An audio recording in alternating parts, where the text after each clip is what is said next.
दोस्तों नमस्कार। ओके, मेरी आवाज आ रही है विकास जी? ओके, चलिए बहुत बढ़िया। दोस्तों मैं जय सराफ बीएसएस के इस मंच से आज की जबरदस्त सेशन में आप सभी ऊर्जावान साथियों का हार्दिक हार्दिक हार्दिक स्वागत करता हूं। दोस्तों एक बार जोरदार तालियां होनी चाहिए।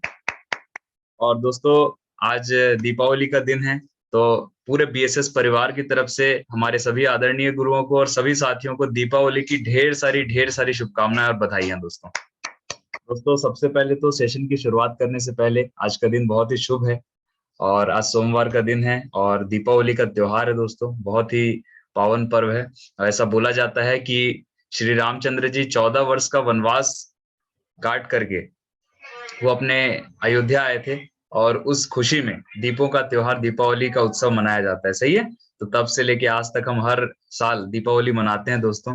और इस सेशन की शुरुआत करने से पहले मैं हमारे सभी आदरणीय गुरुओं को इस मंच से प्रणाम करता हूं। आदरणीय diamond leader Mr Manoj Kumar Soni sir को भी मेरा नमस्कार है, प्रणाम है सर। आदरणीय diamond leader Mr DN sir को भी मेरा प्रणाम और आदरणीय ruby leader Mrs Seema Kashyap madam को भी मेरा नमस्कार है और सभी रेड क्लब साथियों को भी मेरा नमस्कार और सभी साथियों को भी मेरा प्रणाम है। दोस्तों ज्यादा समय ना करते हुए आज हम सीधे सेशन की ओर बढ़ते हैं। दोस्तों मुझे बताते हुए बहुत खुशी और बहुत ही गर्व महसूस हो रहा है कि आज हमारे बीच एक ऐसे जबरदस्त लीडर हैं दोस्तों, जिनका सेशन हमें लेने का मौका मिल रहा है। और दोस्तों उन्हें मंच पे इस जूम पैनल पे इनवाइट करने से पहले उनका एक छोटा सा मैं परिचय देना चाहूंगा। दोस्तों मैडम जो है बेसिकली दुर्ग सिटी से बिलोंग करते हैं और सेफ शॉप बिजनेस में लगातार लगातार सफलता लेते जा रहे हैं। आज उनकी सफलता की यदि मैं बात करूं तो खुद तो सफल हैं ही साथ आज लगभग 3,500 से ज्यादा लोगों को सफलता का मार्गदर्शन देते जा रहे हैं। दोस्तों जब ऐसे जबरदस्त और डायनेमिक पर्सनालिटी का मैं वेलकम करूं तो मैं चाहूंगा भारतीय परंपरा के अनुसार अपने स्थान पे बैठ करके ही दोनों हाथों को ऊपर करके एक जोरदार धमाकेदार तालियों से मैडम का वेलकम चाहेंगे। सो प्लीज वेलकम और coming red club leader miss Riya Kashyap madam. Please come on the Zoom session. दोस्तों एक बार जोरदार तालियां होनी चाहिए।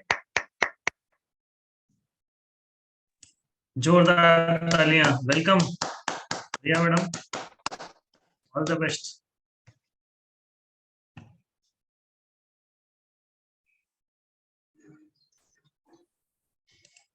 नमस्कार सर जी, राधे राधे सर जी, मेरी आवाज आ रही है सर? हाँ जी आ रही है। नमस्कार, very good. Happy Diwali to all of you. Happy Diwali sir ji. Sir start करूं? यस, कंटिन्यू कीजिए। सर प्रथम जूम पैनल में मौजूद मेरे सभी अपलाइन लीडर्स को मेरा हार्दिक हार्दिक नमन है, मेरा बहुत बहुत प्रणाम। क्योंकि कहीं ना कहीं आज बहुत ही शुभ अवसर हमारे सामने है। आज दीपावली का शुभ अवसर है, यस और नो? तो इस दीपावली के शुभ अवसर में मैं मेरे सभी आदरणीय गुरु से ये आशीर्वाद चाहूंगी कि हमेशा धन धान्य हम सभी के घर पे बना रहे। तो सर आशीर्वाद हमेशा बरकरार रखिएगा। और दीपावली को हमने लक्ष्मी माता को इनवाइट कर लिया है। Thank you so much sir. और जूम पैनल में बैठे सभी साथियों को मेरा वेरी वार्म गुड मॉर्निंग और बहुत बहुत नमस्कार। आप सभी साथियों को भी दीपावली की बहुत बहुत बहुत हार्दिक हार्दिक शुभकामनाएं। और कहीं ना कहीं आज दीपावली के दिन मेरा सेशन है, तो मैं तो नो डाउट बहुत ही ज्यादा सा प्राउड फील कर रही हूँ, क्योंकि बहुत ही स्पेशल डे पे आज इस सेशन को मेरा रखा गया। तो thank you so much sir मुझे इस मौके को देने के लिए। और कहीं ना कहीं सबसे पहले मैं अपने great leader sir mister D N Sharma sir ji को भी धन्यवाद करना चाहूंगी, क्योंकि कहीं ना कहीं उन्होंने बहुत ज्यादा सपोर्ट किया है इस बिजनेस में मुझे। और सर जी बहुत बहुत धन्यवाद। सेशन स्टार्ट करने से पहले मैं आपका भी आशीर्वाद चाहूंगी। तो चलिए साथियों, ज्यादा समय ना लेते हुए हम अपने सेशन की ओर आगे बढ़ते हैं। आज जो सेशन मैं डिलीवर करने का प्रयास करूंगी वो सेशन फॉलोअप के क्वेश्चन आंसर्स का रहेगा। तो कहीं ना कहीं सबसे पहले हम 4-5 क्वेश्चन से स्टार्ट करेंगे और 4-5 क्वेश्चन से जब हम स्टार्ट करेंगे तो उसके बाद समय बचा तो ऑनलाइन क्वेश्चन आंसर का राउंड भी शर्मा सर ने मुझे अलाउ किया है कि आज हम रख सकते हैं। तो बहुत ही एक्साइटेड होकर आप बैठ सकते हैं, क्योंकि नो डाउट बहुत ही शानदार सेशन आज होने वाला है। क्योंकि हमारे बिजनेस में सबसे ज्यादा मेन कोई चीज अगर मायने रखती है तो वो काउंसलिंग और फॉलोअप मायने रखता है, यस और नो? क्योंकि फॉलोअप केवल हमें प्रोस्पेक्ट का नहीं करना होता, हमें फॉलोअप और काउंसलिंग हमारे एसोसिएट्स की भी करनी होती है। तो मुझे ऐसा लगता है कि अगर कोई भी हमारे एसोसिएट अगर फॉलो अप सीख जाते हैं, अगर काउंसलिंग सीख जाते हैं, क्योंकि फॉलो अप ऐसा नहीं है कि हम सिर्फ सिर्फ प्लान के बात कर सकते हैं, यस और नो। फॉलो अप वो एक ऐसी प्रक्रिया है जो इनवाइटी को जब हम प्रोस्पेक्टिंग करते हैं, जब हम सस्पेक्टिंग करते हैं, उस समय से ही हमारी फॉलो अप की प्रक्रिया चालू हो जाती है, यस और नो। No doubt. तो चलिए ज्यादा समय ना लेते हुए मैं यहाँ पे स्लाइड शेयर करने जा रही हूँ।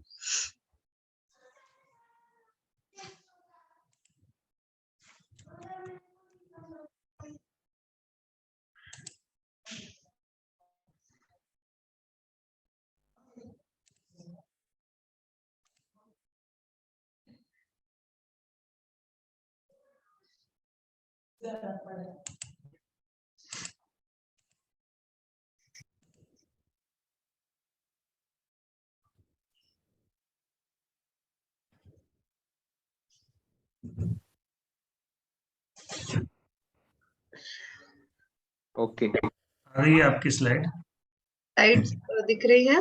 जी जी। जी, तो चलिए साथियों ज्यादा समय ना लेते हुए हम अपने क्वेश्चन आंसर्स की ओर आगे बढ़ते हैं। तो सबसे पहले सर यहाँ जब फॉलोअप सेशन की बारी आती है, हम जब भी किन्हीं के यहाँ फॉलोअप में जाते हैं, तो हमें पता है कि फॉलोअप हमारे 2 प्रकार से होते हैं। पहला फॉलोअप हमारा होता है जो हम संडे प्लान में आरटीटी के नाम पर लेते हैं, जिसे हम राउंड द टेबल कहते हैं।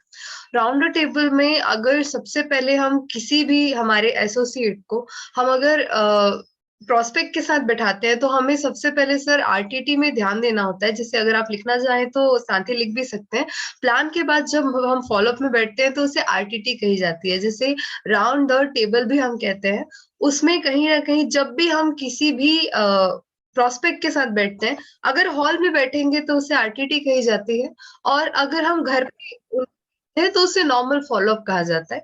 दोनों की प्रक्रिया कहीं ना कहीं सेम सेम ही होती है, बस एक हॉल के अंदर होती है और एक हॉल के बाहर होती है। अगर उस प्रोसेस को बताने जाऊंगी तो काफी लंबा समय चला जाएगा और मेरे पास क्वेश्चंस बहुत सारे हैं।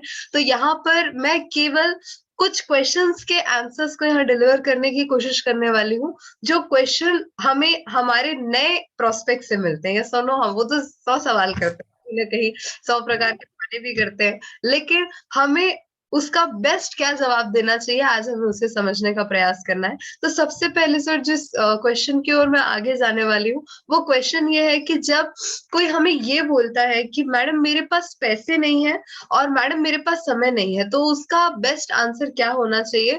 तो सबसे पहले मैं मेरे साथियों को ये जानना चाहूंगी, यहाँ हम जितने भी लोग मौजूद हैं, क्या हम सभी 10 का पहाड़ा जानते हैं? जानते हैं? जो भी फॉलोअप में 10 का पहाड़ा बताते हैं, प्लीज आप अपने हाथ ऊपर करके बताइए। क्या बात है, जैसे कि मैं देख पा रही हूँ बहुत सारे साथी यहाँ मौजूद है, इवन मैं भी। हम सभी 10 का पहाड़ा जानते हैं, सोनो। और इस 10 के पहाड़े को जो भी हमारे सदस्य नहीं जानते हैं, जो भी हमारे एसोसिएट नहीं जानते हैं, मैं पर्सनली रिक्वेस्ट करूंगी हर उस सीनियर एसोसिएट से, इवन सेल्फ हमें अपने आप से भी ये चीज देखनी है, ये 10 का पहाड़ा हमें आना चाहिए। इस 10 के पहाड़े को या 40 के पहाड़े को जो हम फिल्म में बताते हैं, उसे बताए बिना हम इस बिजनेस में बहुत अच्छे रिजल्ट नहीं निकाल के दे सकते, अपने एसोसिएट को भी और हमारे लिए भी। तो सर्वप्रथम हमें 10 का पहाड़ा आना चाहिए। तो आज हम सबसे पहले उस 10 के पहाड़े को ही समझने की कोशिश करेंगे, जिसके अंतर्गत आप लिखना चाहें तो लिख लीजिए, हम 3 क्वेश्चंस के आंसर्स को सीखने वाले हैं। पहला क्वेश्चन रहेगा मेरे पास पैसे नहीं है, दूसरा क्वेश्चन रहेगा मेरे पास समय नहीं है, और तीसरा क्वेश्चन रहेगा मेरे 2 लोग नहीं आए तो। ये क्वेश्चंस आते हैं कि नहीं फॉलोअप में? मैडम मैं ज्वाइन तो करना चाहता हूँ लेकिन मेरे पास पैसे ही नहीं है।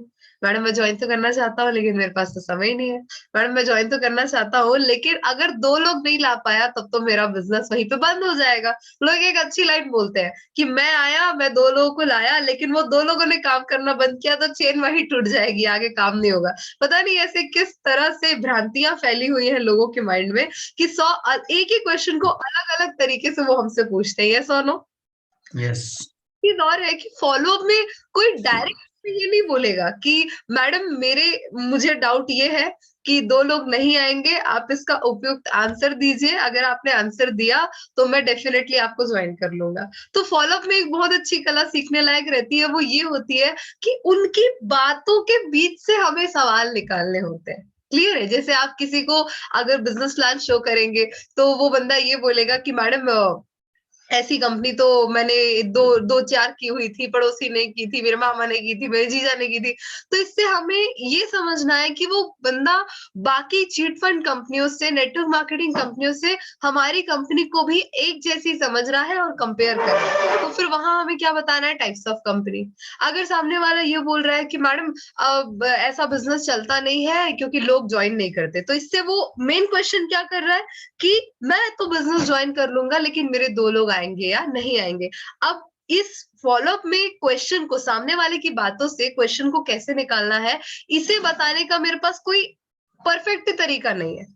इसे वही एसोसिएट सीख पाते हैं जो रेगुलर फॉलोअप्स कर रहे हैं, जो रेगुलर फॉलोअप कर रहे हैं, रेगुलर 1 to 1 कर रहे हैं। वो इस चीज को जानते हैं कि सामने वाला क्या बोल रहा है और उससे हमें सवाल कैसे निकालना है। क्लियर है?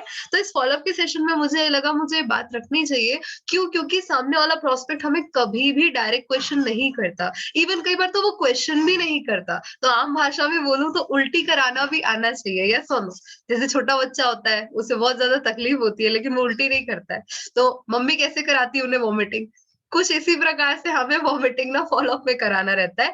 क्यों? क्योंकि अगर सामने वाला क्वेश्चन करने को तैयार नहीं है तो हमें क्वेश्चंस करवाने पड़ेंगे उससे। क्लियर है? तो चलिए, ये तो बात रही कि क्वेश्चन को समझना कैसे है और क्वेश्चन को हमें कराना कैसे है। अब मैंने ये कहा था कि सबसे पहले हम 3 क्वेश्चंस को डील करने वाले हैं। तो पहला क्वेश्चन क्या होने वाला है, मेरे पास पैसे नहीं है, मेरे पास समय नहीं है, और तीसरा क्वेश्चन ये होने वाला है कि मेरे 2 लोग कैसे आएंगे। तो क्लियर है यहाँ तक? आगे बढ़े? चलिए, थैंक यू सो मच। तो सबसे पहले हम सभी जानते हैं कि कहीं ना कहीं हम 10 के पहाड़े को कुछ इस तरह से समझाते हैं। यस और नो? मैंने स्क्रीन पे लिखा हुआ है, आप ध्यान से अगर देख पाएंगे, स्क्रीन अच्छे से दिख रही है, क्लियर दिख रहा है क्या क्या लिखा हुआ है? Okay, thank you so much. जैसे कि यहाँ पे लिखा हुआ है, हम जब भी 10 का पहाड़ा बताने बैठते हैं, जब भी, तो सबसे पहले हमें यही लिखना है कि सर, साल के 1,04,00,000 रुपए की बिजनेस अपॉर्चुनिटी आज हमने देखी। क्लियर है बात? क्योंकि जब वो सवाल करेगा ना, तो सबसे पहले तो हम यही बोल दें, क्योंकि FFF का रूल भी वहां काम आता है। हम सभी FFF का रूल जानते हैं, सोनो फील फेल्ट फाउंड, कि सबसे पहले जब भी वो क्वेश्चन करते हैं तो हमें क्या बोलना है, सर आप बिल्कुल सही बोल रहे हैं। वो गलत भी बोल रहे हैं ना, तो आप बोलिए सर आप बिल्कुल सही बोल रहे हैं, आप बिल्कुल सही बोल रहे हैं। जब मैंने इस बिजनेस प्लान को देखा था तो मुझे भी ऐसा लग रहा था कि मेरे पास तो पैसे नहीं है, मैं नहीं कर सकता, मेरे पास तो समय नहीं है, मैं नहीं कर सकता, और कहीं ना कहीं मेरे 2 लोग नहीं आएंगे। ये सारी चीजें मेरे अंदर भी चल रही थी।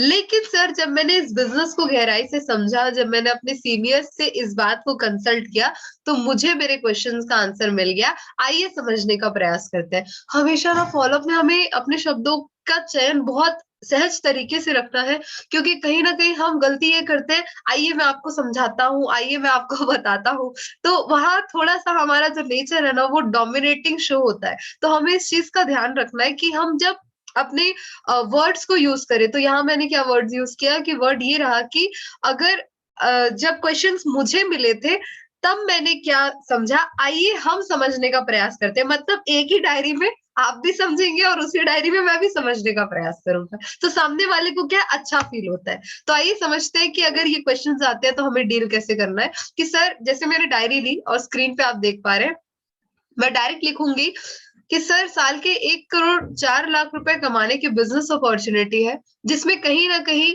ज्वाइन करने के लिए हमें एक फॉर्म भरना पड़ता है, एक पैकेज परचेज करना पड़ता है, और जैसे ही हमारी ज्वाइनिंग आ जाती है, हमारा एक टारगेट रहता है कि सर, जितना जल्दी हो सके हमें अपनी टीम के माध्यम से 8,190 की टीम बनानी है। यस और नो?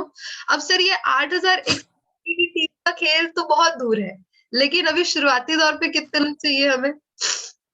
2 लोग चाहिए। ये सुनो, फिलहाल तो 2 लोग चाहिए। तो सर, अच्छी बात ये है, क्यों? क्योंकि हम इस बिजनेस में नए हैं, तो हमें एक बिजनेस से सीनियर सपोर्ट और सिस्टम सपोर्ट मिलता है, जिसका नाम क्या है? BSS। BSS के माध्यम से हमें एक सिस्टम सपोर्ट मिलता है जो हमें बिजनेस में आगे बढ़ने के लिए मदद करता है। तो सर, ये बिजनेस सपोर्ट सिस्टम ना हमें एक मूल मंत्र बताता है बिजनेस में सफल होने का। अगर आप मानेंगे तो मैं बताऊंगा। मैंने क्या बोला? अगर आप मानेंगे तो मैं बताऊंगा। तो सामने वाला क्या बोलता है? हाँ मैडम, बिल्कुल मान जाएंगे। क्लियर है? तो सबसे पहले हमें बोलना है, सर ये मूल मंत्र सवाल क्या? तो सवाल क्या है? सवाल यहाँ आप ध्यान से देखिएगा, मेहनत करेंगे तो डैश हो जाएंगे। आप पूछिएगा कि सर, अगर हम मेहनत करते हैं अपने जीवन में तो हम क्या हो जाएंगे? तो सामने वाला यही बोलेगा, हाँ मैडम, सफल हो जाएंगे। तो फिर आप लिखिएगा फेल। फिर सामने वाला थोड़ा सा अजीब महसूस करेगा। सर आप भी सोच रहे होंगे क्योंकि दुनिया कहती है मेहनत करने से सफल होते हैं, मैडम उल्टा बोल रहे हैं मेहनत करने से फेल होते हैं। तो यहाँ पे हमें थोड़ा सा ना स्मार्ट वर्क और हार्ड वर्क को डिफरेंस करना है। आप ये बोल सकते हैं जैसे एक रिक्शा चलाने वाला व्यक्ति भी अपनी असल जिंदगी में काफी ज्यादा हार्ड वर्क करता है लेकिन आर्थिक रूप से संपन्न नहीं होता। तो सर केवल हार्ड वर्क मैटर नहीं करता, आज हमारी लाइफ में स्मार्ट वर्क करना भी मैटर होता है। तो कहीं ना कहीं हमारे बिजनेस में 3 ऐसे मेहनत के काम है जिसने भी किए वो हमारे बिजनेस में फेल ही हुआ है। क्लियर? तो सबसे पहला जो मेहनत का काम है वो हमें क्या बताना है? सर जो पहला मेहनत का काम है वो है प्लान समझाना, मतलब प्लान सुनाना। क्लियर? प्लान सुनाने का काम शुरुआती दौर पे हमारा नहीं होता। क्यों नहीं होता? क्योंकि कहीं ना कहीं बिना सीखा व्यक्ति अगर प्लान सुनाता है तो वहां पे रिजल्ट्स क्या हो जाते हैं? खराब हो जाते हैं। सर अगर आप 100 लोगों तक भी जाएंगे और आप प्लान सुनाएंगे तो मैं गारंटी के साथ बोल सकती हूँ कि शायद एक भी बंदा वहां पे ज्वाइन ना करे। लेकिन इन्हीं 100 लोगों को अगर आप हमारे सीनियर से, हमारे सिस्टम से मिलवाते हैं तो डेफिनेटली 100 में से ना 40% लोगों की ज्वाइनिंग आती है। क्लियर? तो सर प्लान सुनाने का काम हमारा नहीं है।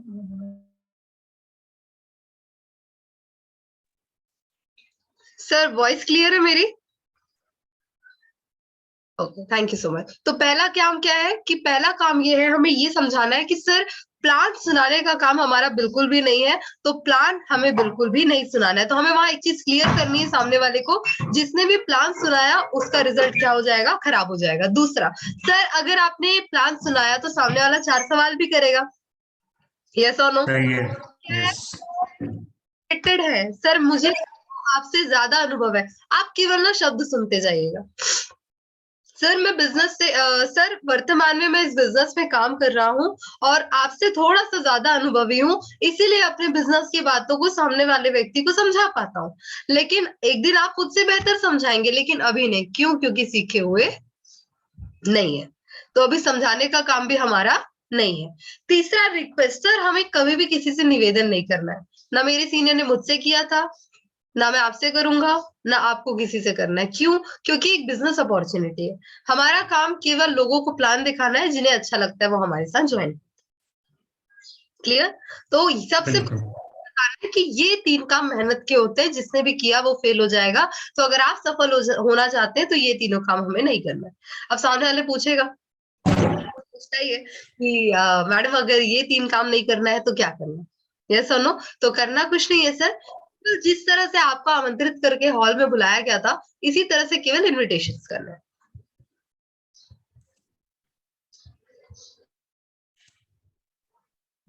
स्लाइड्स आगे चल रही हैं तो आप ध्यान से देखिएगा। यहाँ इनविटेशन पे हम यहाँ पर 10 के पहाड़े को समझने की कोशिश करेंगे।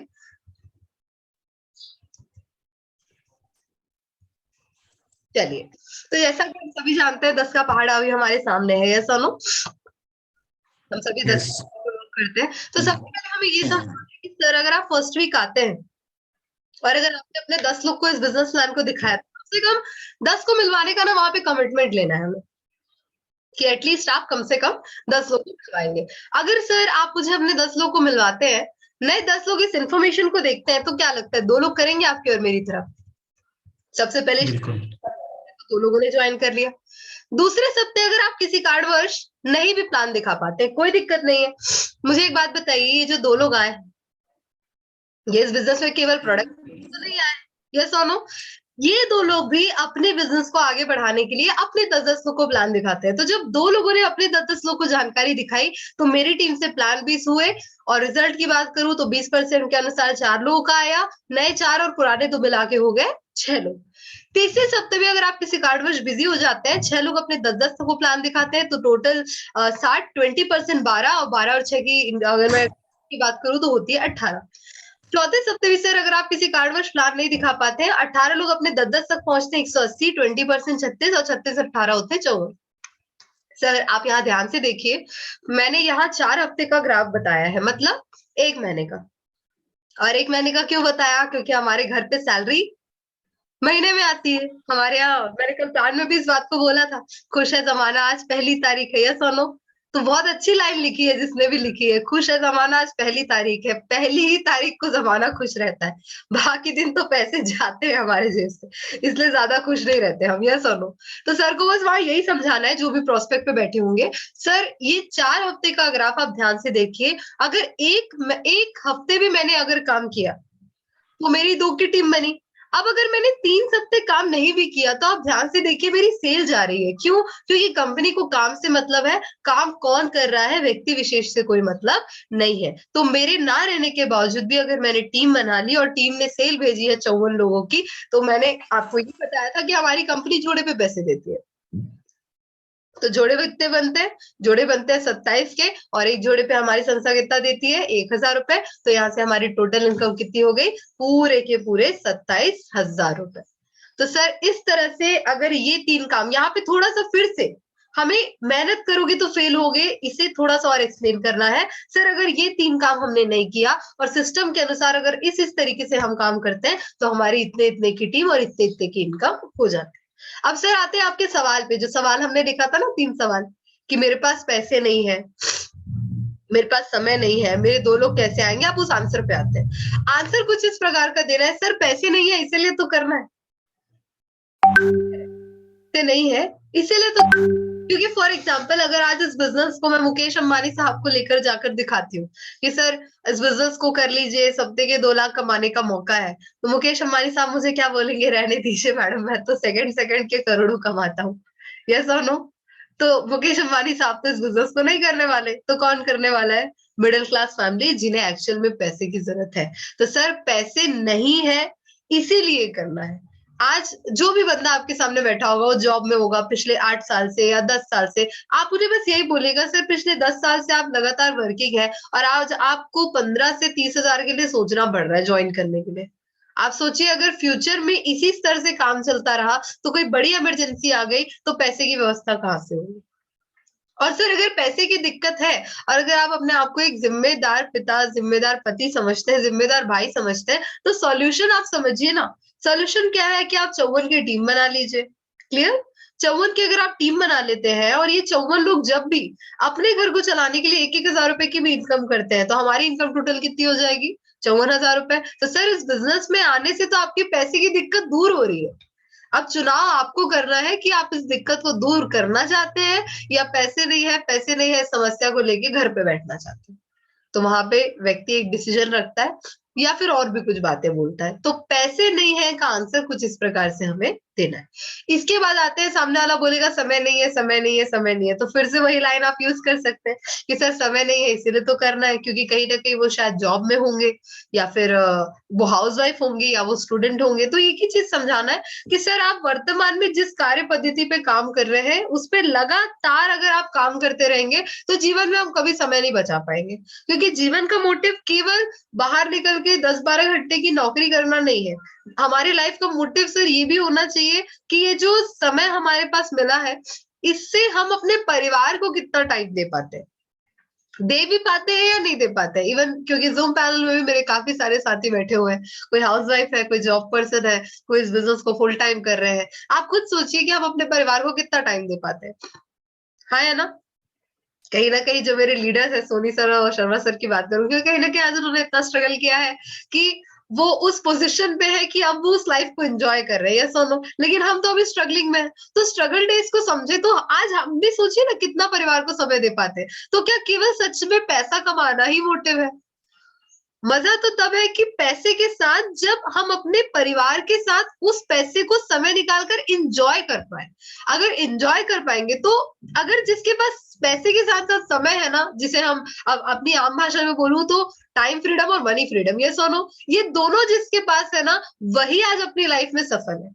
अन्यथा जिनके पास भरपूर पैसे हैं तो जाके देख लीजिए ज्वेलरी शॉप में धन्ना सेठ बन के बैठे हुए, लेकिन वाइफ को लास्ट टाइम घुमाने कब लेके गए थे आप पूछेंगे ना तो वो बता भी नहीं पाएंगे आप। क्यों? क्योंकि पैसे तो बहुत है लेकिन समय नहीं है। तो सर समय भी कमाना है तो समय किस तरह से कमाया जाएगा? समय ऐसे कमाया जाएगा कि अगर आपने 54 की टीम बना ली और ये 54 लोग आपकी आईडी के नीचे आईडी लगी है इनकी, तो ये जब भी अगर 1-1 घंटा भी काम करते हैं तो आपके लिए ऑटोमेटिकली 54 घंटे काम हो गए क्योंकि आपकी आईडी इनके ऊपर लगी। क्लियर है? तो यहाँ हमें पैसे नहीं है और समय नहीं है का आंसर इस प्रकार से देना है कि सर नहीं है तो क्या बहुत ज्यादा खुश है आप अपनी लाइफ में, और अगर नहीं है तो क्या कभी महसूस नहीं होती, कमाना नहीं चाहते, तो कुछ इस प्रकार से यहाँ पे हम आंसर दे सकते हैं। थर्ड क्वेश्चन पे आते हैं। थर्ड क्वेश्चन यहाँ पे ये था कि सर मेरे 2 लोग नहीं आए, तो वो तो सीधा ही ग्राफ मैंने बता दिया यहाँ पे 10 के पहाड़े पे। यस और नो? आप एक चीज बस पूछिएगा, सर इतना ही चीजें बताने के बावजूद भी अगर मन में ये चल रहा है कि 2 लोग नहीं आएंगे, तो एक चीज यहाँ पे बोलिएगा, सर क्या आप 10 से मिलवा सकते हैं? आप कमिटमेंट लेके उठिएगा। क्या अगर आपने ज्वाइन किया तो शुरुआती तौर पे आप क्या मुझे 10 लोगों से मिलवा सकते हैं? तो सामने वाला क्या बोलेगा? ठीक है मैडम, मिलवाने, कुछ लोग तो ऐसे बोलते हैं पूरा देश जानता है, पूरा शहर जानता है, पूरा राज्य जानता है, मेरे को तो ये भी जानता है, मेरे को वो भी जानता है, मिलवाने के लिए तो मैं आपको सबसे मिलवा सकता हूँ। तो हाँ बिल्कुल सर, मिलवाइए, अच्छी बात है कि नहीं? तो बस बोलिएगा सर राज्य, देश और शहर का अभी बाद में रखते हैं, फिलहाल तो कम से कम 10 लोग। अगर आप 10 लोगों से मिलवा सकते हैं तो 2 निकाल के देने की जवाबदारी मेरी है। वहां पे हमें जवाबदारी लेनी है। क्लियर? हमें क्या लेनी है वहां पे? जवाबदारी लेनी है। किसी भी जवाबदारी ले दीजिए। क्यों? क्योंकि बीएसएस सिस्टम और मैं अपने लीडर्स की तरफ से ये कमिटमेंट कर सकती हूँ, क्योंकि अगर हमने अपने 10 प्रोस्पेक्ट को प्लान दिखाया जो मैन कैटेगरी में है, अगर 10 प्रोस्पेक्ट ऐसे हैं जो मैन कैटेगरी से बिलोंग करते हैं, वहां 10 में 2 नहीं, 10 में 4 से 5 रिजल्ट्स आने की भी संभावना रहती है, नो डाउट रहती है। तो मैन कैटेगरी को भी ध्यान देना है। फॉर एग्जाम्पल उसने 16-16 साल के बच्चों, 16-15 साल के 10 बच्चों से मिला दिया, तो क्या वहां रिजल्ट आएगा? नहीं आएगा। तो हमें ये भी ध्यान रखना है कि जो प्रोस्पेक्ट की जो लिस्ट कैटेगरी है वो मैन कैटेगरी की अगर आप 10 से सर मुझे मिलवाते हैं, जो कहीं ना कहीं फैमिली पर्सन है, जॉब पे है या जिम्मेदार है, अगर आप 10 से मिलवाते हैं तो 2 लोग के रिजल्ट निकाल के देने की जवाबदारी मेरी रहेगी। तो कुछ इस प्रकार से अगर हम आंसर देते हैं तो कुल मिला के ये तीनों आंसर एक ही पहाड़े से निकलते हैं, जो कि हमारे फॉलोअप में कहा जाता है 10 का पहाड़ा। तो ये आना बहुत जरूरी है, क्योंकि हम फॉलोअप में मैंने काफी सारे एसोसिएट को देखा है सिर्फ मुंह जुबानी बोलते रहते हैं, बोलते रहते हैं, बोलते रहते हैं, बोलते रहते हैं। अरे भाई, उन्हें मुंह जुबानी कुछ समझ नहीं आएगा, उन्हें तब समझ आएगा जब हम बोलने के साथ साथ उन्हें डायरी पेन में हमें अपना बिजनेस समझाना बहुत ज्यादा जरूरी है। तो सबसे पहले जिनको भी 10 का पहाड़ा आता है, बहुत बहुत शुभकामनाएं, आप अपने आप को इम्प्रूव कीजिए। और जिन्हें भी 10 का पहाड़ा नहीं आता है, अच्छा किन्हें नहीं आता है, जिन्हें आता है उन्होंने तो हाथ उठाया था, जिन्हें नहीं आता है ना, वो भी एक बार हाथ उठा के बता दीजिए। कोई बात नहीं, अपनी कमी को अपने सीनियर्स के सामने एक्सेप्ट करना भी बहुत बड़ी बात होती है। अच्छा, 1 2 3 और सर जिन लोगों का ना वीडियो बंद है, उनको तो मैं वैसे ही डिक्लेयर कर दूंगी कि इन्हें नहीं आता है। तो चलिए, ऐसे ये सोच सकते हैं हम कि कम से कम 15-16 लोग को यहाँ पे नहीं आता है। ओके, सही बात है। क्योंकि सर उनका वीडियो ऑफ है ना, तो उन्हें मैं पहले ही मैं डिक्लेयर कर देती हूँ कि शायद उन्हें नहीं आता है। कोई बात नहीं, हमें पता है हमें आता है या नहीं आता है, यस और नो? अगर आता है बहुत अच्छी बात है, लेकिन अगर नहीं आता है, 10 का पहाड़ा और प्लान हमारे हर एक एसोसिएट को आना चाहिए, भले ही वो 1 हफ्ता ही क्यों ना हो ज्वाइन किया हुआ। अगर ज्वाइन किया है, आप बेशक फोल्डर पकड़ाइए, सिखाइए कि कैसे प्लान देते हैं और 10 का पहाड़ा। बाकी फॉलोअप वो धीरे धीरे खुद सीख जाएगा। हमारे भारत देश में बहुत बोल बच्चन लोग हैं, क्लियर है? आप केवल प्लान सिखा दीजिए और आप केवल 10 का पहाड़ा सिखा दीजिए, बाकी हमारा जो एसोसिएट है वो धीरे धीरे सब सीख जाता है। तो यहाँ हमने 3 क्वेश्चंस को कवर किया। अब नेक्स्ट जिस क्वेश्चन को मैं कवर करने जा रही हूँ, सामने वाला बंदा ये बोलता है, मैडम ऐसी बहुत कंपनी आई और बहुत कंपनियां गई, लोग सफल नहीं होते, लोग ये नहीं होते, मतलब वो कंपनी रिलेटेड बहुत सारी बातों को हमारे सामने रखता है, यस और नो? तो यहाँ पर जब भी वो इस प्रकार की बातें करे, तो 3 प्रकार की कंपनियां हमें बतानी रहती है, मैं भी बताती हूँ, आप भी बताते होंगे, लेकिन मैं कुछ बातों को और ऐड करती हूँ इसमें। वो बातें क्या है, अगर आप लिखना चाहेंगे तो जरूर लिखिएगा, क्योंकि मुझे बहुत अच्छा रिजल्ट मिलता है उससे फॉलोअप में। तो मैं ये बोलती हूँ, सर आप जिस इंडस्ट्री की बात कर रहे हैं ना, वो 2000 के अंतराल बहुत अच्छे से, मतलब सन 2000 से बहुत अच्छे से मार्केट पे काम कर रही थी।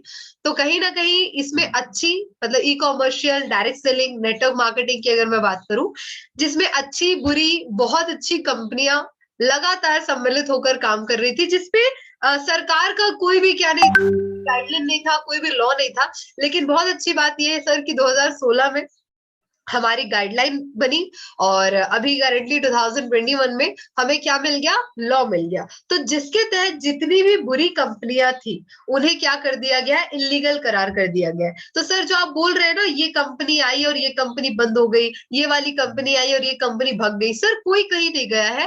केवल जिन कंपनियों ने काम करना बंद कर दिया है उसका एक ही रीजन है, भारत सरकार ने उन्हें बैन कर दिया गया है, इलीगल करार करके। तो सबसे पहले हमें ये समझना है, कोई कंपनी आती है और भगती नहीं है, बंद हो जाती है, या तो लॉस की वजह से बिल्कुल बंद हो जाती है, या तो सरकार उन्हें किसी कारणवश बंद कर देती है। अब मुझे एक बात बताइए, कंपनी भग गई, अब बिल्डिंग कहाँ भगेगी? मतलब लोग इस तरह से बातें करते हैं ना सर, फॉलो में सच में लेकिन क्या करें अब, आप सभी ने ये बताया है कि हंसना नहीं है वहां सामने, इसलिए शांत होकर सामने वाले की समस्या को सुनते हैं। मन नहीं मन, लेकिन हंसी आती है सर कि सच में इस बिजनेस में आके समझ आया कि लोगों की सोच कैसी है। और सर अगर हमारी बड़ी है ना तो उसका क्रेडिट सेफ शॉप को जाता है, तो एक बार जोरदार तालियां भी बजती है उसके लिए, क्योंकि कहीं ना कहीं हम भी वैसे ही थे, लेकिन सेफ शॉप ने आकर हमारे सोच के दायरे को बढ़ा दिया। तो सबसे पहले हमें ये बताना है कि अगर कंपनियां बंद हो गई हैं तो उसके दो कारण, या तो लॉस में गई होगी तो बंद हो गई, या तो फिर भारत सरकार ने उसे बंद कर दिया। तो सर अगर इन कैटेगरीज को हम देखें तो कैटेगरीज कुछ इस प्रकार की आती है कि पहली कैटेगरी होती है नेटवर्किंग। मतलब नेटवर्किंग सर एक ऐसी कैटेगरी होती है कंपनी में जो कि मनी रोलिंग का काम करती है, मनी रोटेशन का काम करती है। ये क्या बोलती है कि अगर रिजर्व बैंक ऑफ इंडिया आपको 6% का इंटरेस्ट दे रहा है तो मैं आपको 15% का इंटरेस्ट दूंगा। तो सामने वाला ये सोचता है, अरे वाह, बैंक में 6% का ब्याज मिल रहा है और यहाँ 12 से 20% का ब्याज मिल रहा है, तो एक काम करो, बैंक में पैसे ना देकर यहाँ डाल दो। यहाँ एफडी चालू हुई, फिर म्यूचुअल फंड चालू हुआ, फिर बहुत सारी चीजें चालू हुई। तो भारत सरकार ने ये देखा, मैं ये नहीं बोलूंगी कि चीट फंड से लोगों ने पैसे नहीं कमाए, लोगों ने सहारा से, साई प्रसाद से, पीएसयूएस, पर्ल्स इंडिया, ऐसी बहुत सारी चीट फंड कंपनियों से पैसे भी कमाए हैं। एक समय तक चल भी रही थी कंपनी, लेकिन सरकार ने ये देखा कि जो पैसे मेरे बैंक में आने चाहिए वो पैसे प्राइवेट संस्था के बैंक में जा रहे हैं। तो उन्होंने सारी चीजों को छानबीन किया और एक ब्याज दर फिक्स कर दिया, इस ब्याज दर से ज्यादा आप नहीं बांट सकते, और अगर आप बांट रहे हैं तो उन्होंने पूरा पैसा क्या किया, सेबी को हैंडओवर कर दिया। आज आप देखिए सहारा, यहाँ वहां जितनी भी बड़ी बड़ी कंपनियों का पैसा फंसा हुआ है लोगों का, वो पूरा सेबी ने टेक ओवर किया। अब कब देगी ना कब देगी, भारत सरकार का काम बहुत स्लो होता है, अब वो कब देगी। बिल्कुल सही, क्लियर है? बिल्कुल सही। हमें ये समझना है कि यहाँ पे कि नेटवर्किंग कैसे काम करती है। तो नेटवर्किंग पैसे के बदले पैसे का काम करती है, तो हमारी कंपनी तो कोई नेटवर्किंग में है नहीं। बट अगर आपको फिर भी बहुत ही ज्यादा पैसे के लेन देन वाले बिजनेस में इंटरेस्ट है, तो आप आरबीआई की जितने भी पॉलिसीज आती है, एफडी से रिलेटेड, म्यूचुअल फंड से रिलेटेड या उसके बैंक से रिलेटेड, आप किसी भी बैंक में इन्वेस्ट कर सकते हैं, आपका पैसा सेफ है। इसके अलावा आपको थोड़ी ज्यादा ही हिम्मत है तो डेफिनेटली आप शेयर बाजार में भी आप अपना हाथ डाल सकते हैं। Security exchange board of India, आप उसके तहत भी अपने पैसे को रोटेट कर सकते हैं। इसके अलावा insurance regulatory development authority, IRDA के तहत आप किसी भी कंपनी का इंश्योरेंस ले सकते हैं। इन 3 जगह के अलावा अगर आपने पैसे के बदले कहीं से बॉन्ड लिया है तो माफ वहां आपके पैसे वापस आएंगे, इसकी गारंटी मैं नहीं दे सकती, क्योंकि ये एक जागरूकता की बात है। तो सर इसे बिल्कुल सही। नहीं, एक जागरूकता के तहत से भी अगर आप समझते हैं तो फ्यूचर में अगर आप पास्ट में धोखा खाए हैं तो फ्यूचर में आप धोखा नहीं खाएंगे। इस बात को हमें थोड़ा सा समझाते हुए बात करना है। दूसरे प्रकार की कंपनी होती है sir network marketing. Network marketing ऐसी कंपनी होती है सर जो कहीं ना कहीं प्रोडक्ट सेलिंग पे काम करती है, और मैं बताना चाहूंगी ये बहुत ही शानदार कंपनी है, बहुत ही शानदार इंडस्ट्री है। लेकिन कुछ नेटवर्क मार्केटिंग कंपनियों में थोड़ा सा दिक्कत ये आता है, लोग ज्वाइन तो करते हैं लेकिन आप देखिएगा ज्यादातर लोग बोलते हैं मैडम मैं सफल नहीं हो पाया। तो उसका कारण क्या होता है? उसका कारण ये होता है हर महीने की रीपरचेजिंग और मल्टीपल लेग्स में काम करना। अगर मेरे साथियों ने बहुत सारे प्लान्स को कंपेयर किया है तो एक मैट्रिक्स प्लान होता है जिसमें मल्टीपल लेग्स में काम करना होता है, और हर महीने की रीपरचेजिंग कंपलसरी होती है और बहुत हाई बिजनेस वॉल्यूम पे होती है। मैं यहाँ कंपनी का नाम नहीं लेना चाहूंगी, लेकिन ऐसी बहुत सारी कंपनी है, रीपरचेजिंग हमारी कंपनी में भी है, लेकिन मैं अगर कंपेयर करके देखूं सर तो कहीं ना कहीं रीपरचेजिंग एकदम मिनिमम है, बहुत ही नॉमिनल, एकदम एकदम नॉमिनल, ना मतलब के बराबर है। बिल्कुल। अगर अगर कोई परचेज करना चाहे वो डेफिनेटली, फ्रेशर्स की बात करूं तो मैक्स टू 0.00001% नॉमिनल, और हमारे अगर सीनियर लीडर्स की बात की जाए तो हर 6-6 महीने में बहुत ही मिनिमम बीवीज की परचेजिंग हमारे यहाँ होती है। तो सर फ्रेशर्स के लिए तो जीरो है मैडम, हाई नहीं है फ्रेशर के लिए, सर डॉन से स्टार्ट है। 2 साल के बाद अगर वो हाँ, आफ्टर तो 2 साल तक फ्रेशर नहीं बना रहेगा आदमी, फ्रेशर के लिए तो जीरो ही है ना। क्योंकि अब वो सुना था सर जब हमारे बोर्ड ऑफ डायरेक्टर्स ने जूम पे बताया, 2 साल हाँ, तक अगर कोई भी फ्रेशर आराम से घर पे फ्रेशर ही बने बैठे रहते तो सही है। फिर उन्हें हमारी कंपनी रिपर्चेजिंग चार्ज करती है। तो ये तो चलिए बात रही फ्रेशर्स की। सर लीडर्स की बात करूं तो बहुत ही मिनिमम बीवी परचेजिंग है। तो सर नेटवर्क मार्केटिंग की कंपनियां अच्छी हैं, लेकिन मैं अगर सेफ शॉप को कंपेयर करूं तो हमारी सेफ शॉप जो रेफरल मार्केटिंग के अंदर आती है, जो कि रेफर एंड अर्न का कंसेप्ट है, ये कंसेप्ट कुछ इस प्रकार का है कि हम one time shopping, first time पे वन टाइम शॉपिंग पे पैकेज को परचेज करके इस बिजनेस को ज्वाइन करते हैं और लाइफ टाइम हम अर्निंग करते हैं, और केवल हम उतने ही बीवी अमाउंट को परचेज करते हैं जिसमें हमारी आईडी बनी रहे। रीपर्चेजिंग की अगर मैं बात करूं तो सर बात अगर रिफर की हो रही है और आपके मन में ये चल रहा है ऐसी कंपनी बहुत आई बहुत गई, तो सर रिफर तो हम वैसे भी कर रहे हैं। जैसे for example Asha Narkar madam मुझे जूम पैनल पे दिख रहे हैं। अगर आशा मैडम मैं आपसे पूछूं कि इस दिवाली में मुझे स्कूटी लेनी है, तो आप मुझे एक स्कूटी रिकमेंड करेंगे, या तो जुपिटर रिकमेंड करेंगे, या तो एक्टिवा, कोई भी, चलिए एक्टिवा ले लेती हूँ, है ना। आपने मुझे बोली मैडम एक्टिवा बहुत अच्छी है, शानदार माइलेज देती है, आप डेफिनेटली ले लीजिए।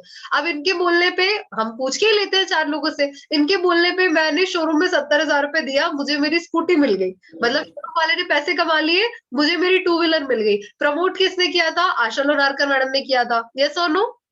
उनको कोई पैसे मिलते हैं क्या? नहीं मिलते। लेकिन इसी एक्टिवा के ऐड को अगर आलिया भट्ट जी करती है तो फिर तो वो करोड़ों रुपए लेकर जाएंगी।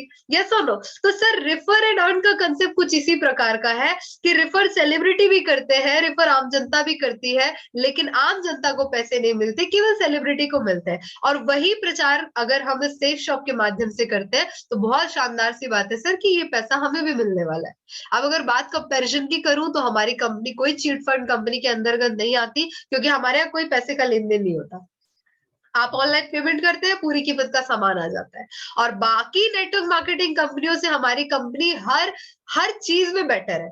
क्यों बेटर है? अगर मैं पैकेज परचेजिंग की बात करूं, या रिपर्चेजिंग की बात करूं, या पे आउट सिस्टम की बात करूं, या बाइनरी कंसेप्ट की बात करूं, या फिर रैंक इनकम की बात करूं, बुलसाई इनकम का भी दर बहुत ही ज्यादा अच्छा है हमारे। यस और नो? तो सर कंपनियां बहुत सारी है। अब जैसे कपड़ों की मैं बात करूं, है ना, S size, M size, XL, L, triple XL, कपड़े सभी अच्छे हैं। यस और नो? कपड़े कोई बुरे अच्छे होते हैं क्या? नहीं, कपड़े सभी अच्छे हैं। हम कौन सा चुनाव करते हैं? हम उसे चुनाव करते हैं जिसमें हम फिट बैठते हैं। तो सर मुझे ऐसा लगता है कि मिडिल क्लास फैमिली के लिए सेफ शॉप जैसी अपॉर्चुनिटी बहुत ही अच्छी है जिसमें हम फिट बैठते हैं। तो डेफिनेटली आप डिसीजन रखिए, फॉर्म साइन अप कीजिए और मिलकर शुरुआत करते हैं। तो यहाँ पे जैसे ही हम ये 3 प्रकार की कंपनियों को बताते हैं ना, और अगर सामने वाला व्यक्ति समझदार है तो डेफिनेटली इस चीज को वो समझता है। और जो समझना ही नहीं चाहता हम उसका कुछ नहीं कर सकते। ऐसा नो, क्योंकि फिर वो समस्या नहीं रख रहा है, फिर वो बहाने रख रहा है। और कहा जाता है ना कि समस्या का समाधान है, बहानों का कोई समाधान नहीं होता। लेकिन अगर जेन्युइन क्वेश्चंस है तो हमारे पास भाई डेफिनेटली फिर जेन्युइन आंसर्स भी। तो हमने अपना चौथा क्वेश्चन भी इसी तरह से कंप्लीट कर लिया कि कंपनियां कितने प्रकार की होती है। बहुत बढ़िया। नेक्स्ट हम, thank you so much sir ji, next question की ओर हम आगे बढ़ते हैं। ये एक ऐसा क्वेश्चन है जो कि बहुत इग्नोर किया जाता है, बहुत ही ज्यादा इग्नोर किया जाता है। क्यों इग्नोर किया जाता है? क्योंकि मैं अपने एसोसिएट से पूछती हूँ तो वो ये बोलते हैं सर कि टफ क्वेश्चन है, बहुत टफ क्वेश्चन है, ये समझाने में समझने में ही हम भूल जाते हैं। तो मैंने बोला ना, फॉलोअप उनका अच्छा होता है जो रेगुलर कर रहे हैं। जो रेगुलर कर रहे हैं वो भूलेंगे नहीं और वो फ्लो में भी रहते हैं। तो कंपनी पैसे कैसे बांटती है, ये सवाल आता ही आता है लोगों के माइंड में कि कंपनी इतना पैसे कैसे बांट रही है, इतना पैसा कैसे बांट रही है। तो इसे हम थोड़ा सा समझने का प्रयास करेंगे, कंपनी इतना पैसा कैसे बांट रही है, क्योंकि ये वो क्वेश्चन है जो मुझे लगता है सभी को आना चाहिए। अगर किसी ने फील्ड में पूछ दिया तो हमारे मुंह से ये नहीं निकलना चाहिए नहीं सर मुझे तो पता ही नहीं है। तो चलिए, सबसे पहले कंपनी पैसे कैसे बांटती है उससे पहले हम ये समझते हैं कि कंपनी कौन से पैसे बांटती है। इसे हम प्लान में भी बताते हैं, लेकिन ना वहां पे थोड़ा छोटे रूप में बताते हैं। इसे थोड़ा सा डीपली हम समझेंगे कि किसी भी प्रोडक्ट, जैसे कोई सा भी प्रोडक्ट अगर मेरे पास 100 रुपए का आता है तो वो बनता है 40 में, ये बात हमें पता है। अब बीच के 60% कहाँ जाते हैं? डीलर, डिस्ट्रीब्यूटर, रिटेलर, एडवर्टीजमेंट और भी बहुत प्रकार के खर्चे होते हैं। आप ये समझिए कोई भी प्रोडक्ट जो 4,000 का बनता है वो हमें 10,000 का मिलता है। ये ट्रेडिशनल और ये सबको पता है। हर व्यक्ति अपना मार्जिन निकालने के बाद ही आगे माल को सप्लाई करता है। क्लियर? तो अभी आप देखिए हमारे घर जो भी सामान आता है वो ऐसे घूम के आता है। घूम के कैसे आता है? बनाने वाले ने बनाया, फिर ट्रांसपोर्टर को दिया, ट्रांसपोर्टर ने डीलर को दिया, डीलर ने डिस्ट्रीब्यूटर को दिया, उसके बाद रिटेलर को दिया, और इतनी चीजों को कस्टमर की जानकारी में डालने के लिए बहुत बड़ा प्रचार भी कराया जाता है, जिसमें जितने का प्रोडक्ट नहीं होता उससे ज्यादा तो डिस्ट्रीब्यूशन चैनल में बढ़ जाता है। तो कुछ इस तरह से ट्रेडिशनल मार्केट क्या करता है, काम करता है। लेकिन डायरेक्ट सेलिंग कंपनी कैसे काम करती है? जैसे सेफ शॉप की बात करूं, हमारा वेयर हाउस है, यस और नो? या तो हमारी खुद की प्रोडक्ट की मैन्युफैक्चरिंग है, कुछ प्रोडक्ट्स की, और कुछ हमने टाई अप करके रखी है जिसमें मार्केटेड बाय सेफ शॉप लिखाता है। मतलब हमारे पास हमारा प्रोडक्ट हमारे डिस्पैचिंग सेंटर में रखा हुआ है। क्लियर? हमारा ऑर्डर जाता है कस्टमर से डायरेक्ट किसके पास? मैन्युफैक्चर, मतलब यहाँ कस्टमर डायरेक्ट मैन्युफैक्चरर को कांटेक्ट करता है, जहां से आ रहा है वहां डायरेक्ट कांटेक्ट करता है। तो कस्टमर क्या करता है? डायरेक्ट सेफ शॉप में अपनी आईडी लगाता है, अपने प्रोडक्ट को ऑर्डर करता है, और सेफ शॉप डायरेक्ट डिस्पैच करा के, मुझे एक बात बताइए, डिस्पैचिंग से सीधा घर आता है, हमारे घर आता है कि नहीं प्रोडक्ट? सीधा आता है, वहां से डिस्पैच होता है और यहाँ से सीधा हमारे पास आता है। तो 40 का सामान जब डायरेक्ट कस्टमर को 100 में मिलता है या कुछ डिस्काउंटेड प्राइस में हमें सेफ शॉप से मिल जाता है, तो 20 के 60-50% का जो पैसा रहता है वो कंपनी का क्या होता है? बच जाता है। क्लियर? अब यही बीच के पैसे जो पहले ऐसे घूम के आते थे तो कंपनी किन्हें देती थी? बिचौलियों को देती थी। अब यही 60% का पैसा अगर कस्टमर और मैन्युफैक्चरर को हम जोड़ रहे हैं, सुनो आसान भाषा में समझेंगे, हम सेफ शॉप से आम जनता को जोड़ रहे हैं। अगर मैं किसी को प्लान दिखाती हूँ तो मैं क्या बोलती हूँ कि ये हमारी संस्था सेफ शॉप है और आप कस्टमर हैं, आप जुड़िए, मिलकर काम कीजिए और मिलकर पैसे कमाइए। ये सुनो, इसी काम का हमें पैसा मिलता है। तो एक्चुअल में बात करूं ना, तो जो हमारी आईडी है ना, वो है डीएसए आईडी। लिखना चाहेंगे आप लिख सकते हैं, डायरेक्ट सेलिंग एजेंट की आईडी। हम क्या करते हैं? हम एक डायरेक्ट सेलिंग एजेंट बन जाते हैं वहां पे। क्लियर है? तो अगर आपसे कोई भी पूछे जो नेटवर्क मार्केटिंग कंपनी में जो ज्यादा जानकार होता होगा, आप डायरेक्ट ये बोल सकते हैं कि मैं एक डायरेक्ट सेलिंग एजेंट हूं, तो वो डेफिनेटली समझ जाएगा। क्यों? क्योंकि हमारी जो आईडी है, तो हम सभी सेफ शॉप में क्या है? डीएसए, डायरेक्ट सेलिंग एजेंट, हम डायरेक्ट सेल करवाते हैं। क्लियर? तो कुछ इसी 60% का अमाउंट हमें क्या मिल रहा है? कंपनी के माध्यम से मिल रहा है। अब ये तो क्लियर हो गया ना कि कौन सा पैसा हमें मिल रहा है? जो पहले ऐसे घूम के आता था वही पैसा हमें मिल रहा है। अब कंपनी पैसे कैसे बांट रही है उसके हिसाब से हम समझने का प्रयास करेंगे। तो चलिए, सबसे पहले अगर फॉर एग्जाम्पल मैं अपनी एक आईडी लगाती हूँ, मैं क्या करती हूँ? अपनी एक आईडी लगाती हूँ, तो मिनिमम आईडी में मैं अगर 100 बीवी को भी ना लूं और मैं 200 बीवी को भी ना लूं, तो एक मैनुअल हम अमाउंट लेके चलते हैं। वो अमाउंट में ले लेती हूँ 10,000, क्योंकि अगर आप फॉलोअप बुक में भी देखेंगे तो जो समझाने का अमाउंट है वो कितने का है? 10,000। ये फॉलोअप बुक में दिया हुआ है, मैं कोई नई बात नहीं बता रही हूँ, लेकिन बस बात ये है हम कभी निकाल के देखते नहीं है, सब लोग समझते हैं। लेकिन फॉर एग्जाम्पल मैंने अगर इस बिजनेस में एक आईडी लगाई, तो कंपनी को मैंने कितना अमाउंट पे कर दिया? 10,000 रुपए। प्रोडक्ट एक्चुअल में कितने का था? जो हमने पिछले स्लाइड के हिसाब से समझा, प्रोडक्ट था कितने का? 4,000 का।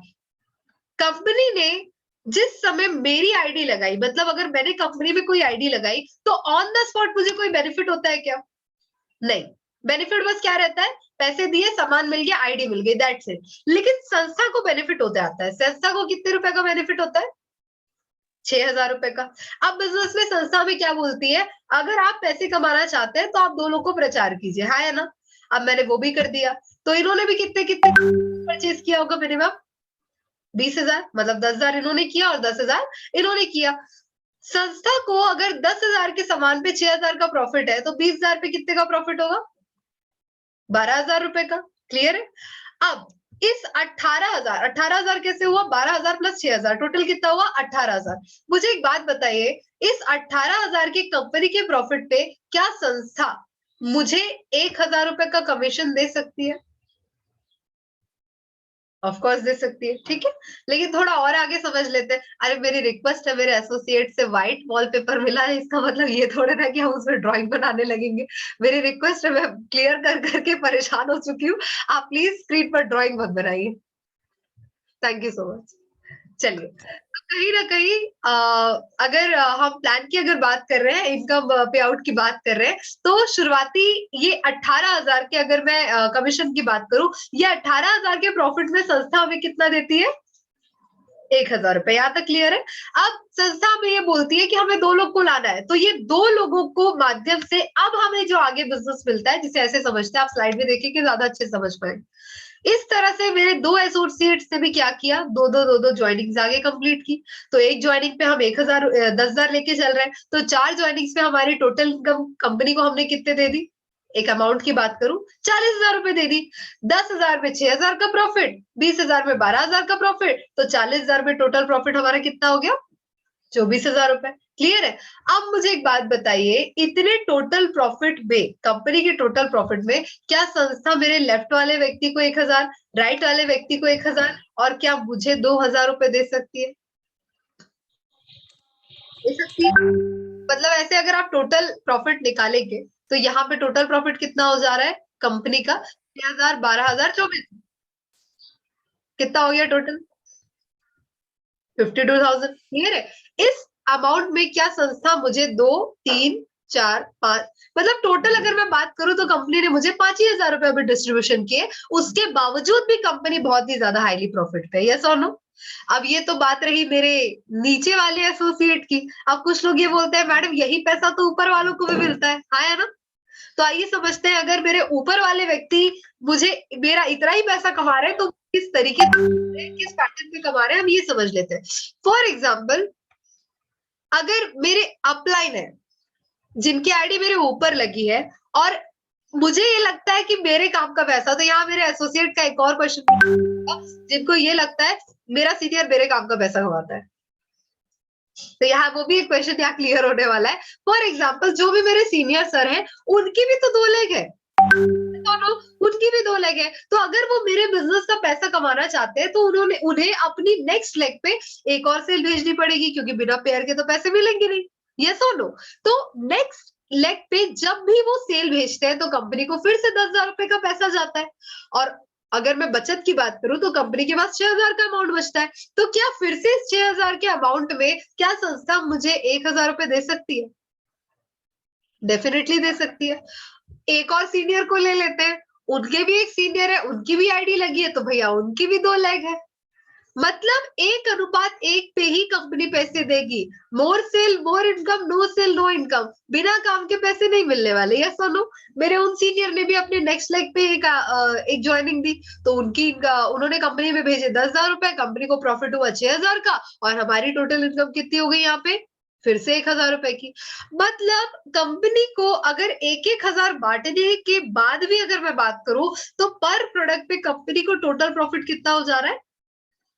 5,000 रुपए का। एक मोटा, बिल्कुल सही।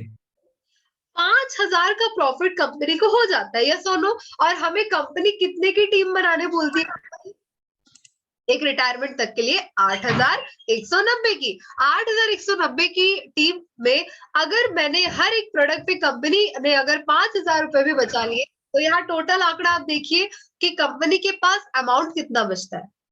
4,09,50,000 रुपए। यस और नो?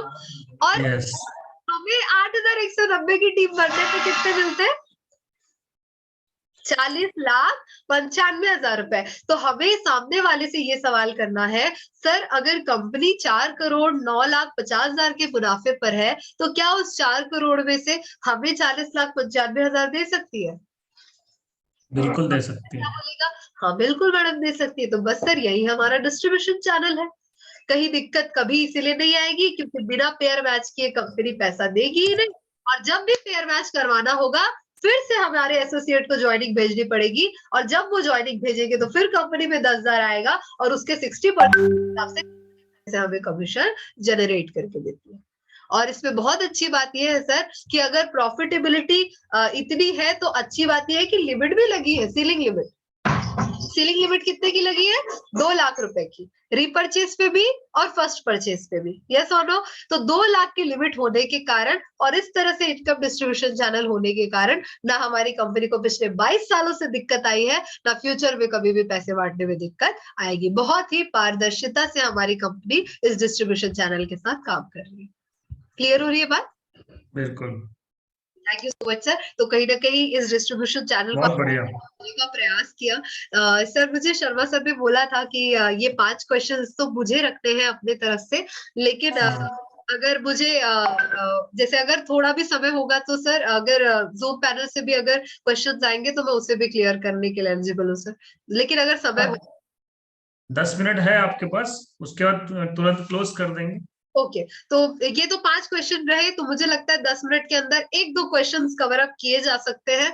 तो मैं रिक्वेस्ट करूंगी कि अगर आप कुछ क्वेश्चन करना चाहते हैं तो 1-2 ही क्वेश्चंस हम लेंगे।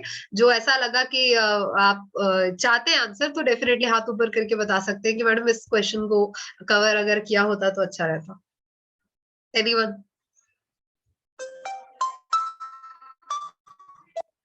आप हैंड रेज करेंगे ऐसे, तब जाकर सर शायद आपको अनम्यूट कर पाएंगे।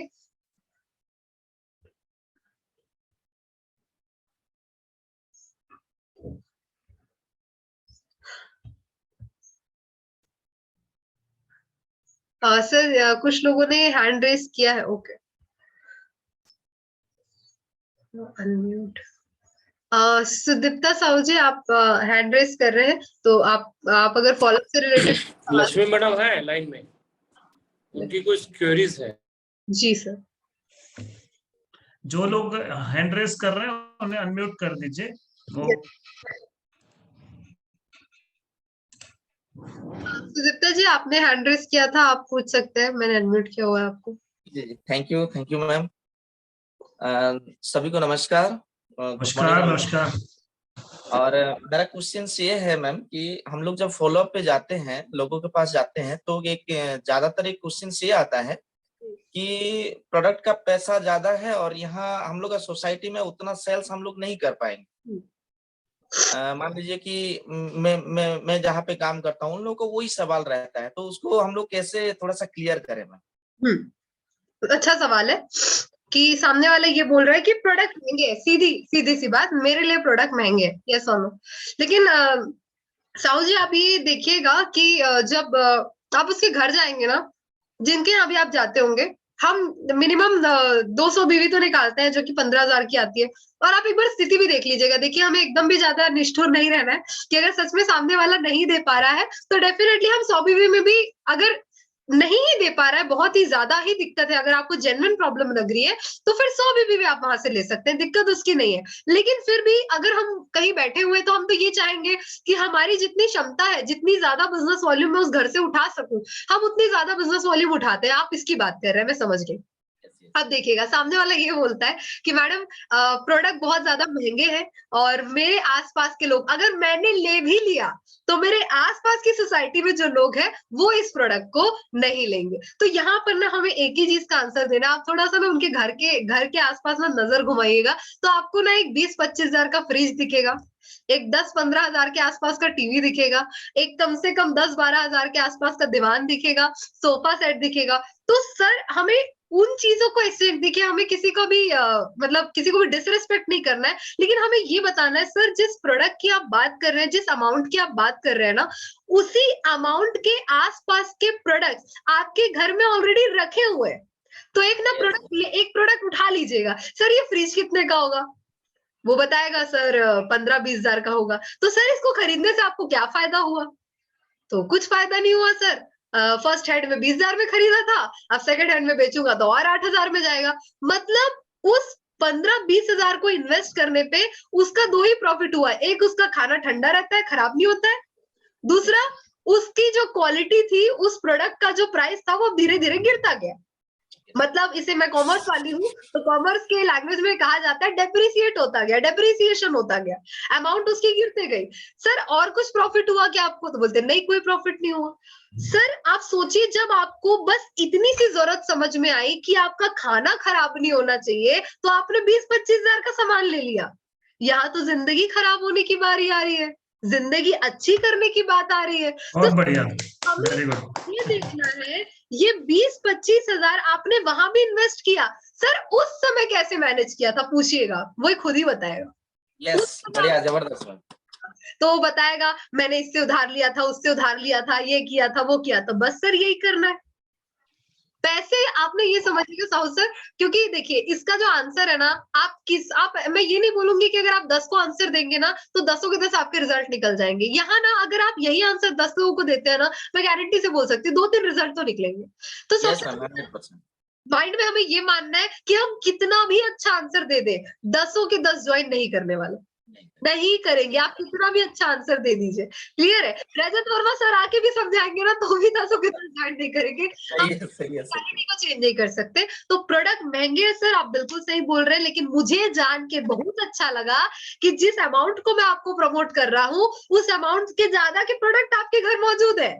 तो इससे ये चीज तो समझ आती है कि सर आप जुगाड़ करने में बहुत एक्सपर्ट है। यस। आप जुगाड़ करते हैं तो मैं एक चीज यहाँ पे गारंटी भी लेनी है, मैं एक चीज की गारंटी लेता हूँ। जैसे आपने फ्रिज के लिए जुगाड़ किया था, आप एक काम कीजिए, एक बार इस बिजनेस के लिए जुगाड़ कीजिए। फ्रिज ने तो आपको रिटर्न कुछ नहीं दिया, लेकिन मैं आपको विश्वास दिलाता हूँ अगर आपने प्रोडक्ट लेकर मुझे अपने लोगों से मिलवाया तो सर यही जवाब मैं आपके भी लोगों को दूंगा, क्योंकि आपके पड़ोसी के घर भी फ्रिज है, आपके पड़ोसी के घर भी टीवी है, उसने भी खरीदा है। तो सर मैं समझाऊंगा, और आपने जितने भी प्रोडक्ट का अमाउंट यहाँ पे इन्वेस्ट तो नहीं बोलना चाहिए, जितने भी प्रोडक्ट का अमाउंट आपने खरीदा है इस पैसे को हम 2 से 3 महीने के अंदर निकालेंगे और फिर प्रोडक्ट आपका फ्री हो जाएगा और आपकी ज्वाइनिंग निकाल के देने की जिम्मेदारी मेरी रहेगी। चलिए ग्रेट, थैंक यू मैम, बहुत ही बढ़िया, जबरदस्त। से बताएंगे तो हो जाएगा। मेरे पास 2-3 मिनट और है। रिया मैडम कुछ हमारे अचीवर्स भी हैं, उनको हम इनवाइट कर लेते हैं। Sure sir. हाँ, वजह क्या है, अभी 4-5 मिनट है, 8 बजे हमें क्लोज करना है। Okay okay. तो हमारे कुछ अचीवर हैं। जय जी, मैं रिक्वेस्ट करूंगा पैनल में आप कुछ अचीवर जो हमारे हैं, जो रैंक अचीवर हुए हैं और कुछ लोगों ने अपने ड्रीम्स अचीव किए हैं, उन्हें स्क्रीन पर बुलाएं और उसके बाद हम सेशन को क्लोज करेंगे। बहुत बढ़िया सेशन रहा रिया जी, आज जो मैंने आपका पूरा सेशन अटेंड किया और एक बार फिर से आपने सेशन लेकर ना रिवाइज कर दिया दिमाग को पूरा से। याद है 10 का पहाड़ा थोड़ा अलग ढंग से आज हमने देखा, कुछ सवालों के जवाब भी अलग ढंग से देखा। तो बहुत ही सुपर सेशन रहा आपका और बहुत ही खूबसूरती से, बहुत ही अच्छे से आपने सारे सवालों के जवाब, सवालों को आंसर को कवर किया, बहुत बढ़िया। तो जोरदार ताली होनी चाहिए भाई रिया जी के लिए। Proud of you, Riya.